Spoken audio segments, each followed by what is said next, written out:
નર્મદા પરિક્રમાને હવે ગણતરીના દિવસો બાકી રહ્યા છે ત્યારે તિલકવાડાથી સહેરાઉ વચ્ચે પરિક્રમાવાસીઓ માટે બનાવવામાં આવેલ હંગામી બ્રિજ પાણીમાં ધોવાઈ ગયો છે।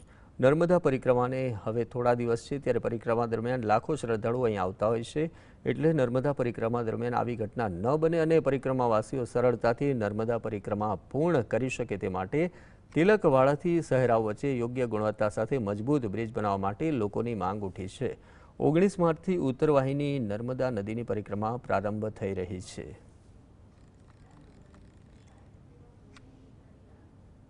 પરિક્રમાની જ્યારે જોરશોરથી તૈયારી ચાલી રહી હોય છે ત્યારે જે હંગામી ધોરણ જે બ્રિજ બાંધવામાં આવ્યો છે આપ સૌ જોઈ રહ્યા છો। જ્યારે અત્યારે 5000 ક્યુસેક પાણી છોડવાથી જો પૂરામાં ગાબડું કરવામાં આવ્યું છે, જેથી એના બેઝ આખા નીચે બેસી ગયા છે। જે કોન્ટ્રાક્ટર જે છે જે સલામતીનું થોડું ધ્યાન આપે, કારણ કે અહીંયા લાખો શ્રદ્ધાળુ આવવાના છે, એની સલામતી રહે એ માટે અમે અપીલ કરીએ છીએ સરકારને। કાં તો સરકારના અધિકારીઓ કાં તો આમાં મિલીભગત છે, કાં તો એવું મને લાગી રહ્યું છે।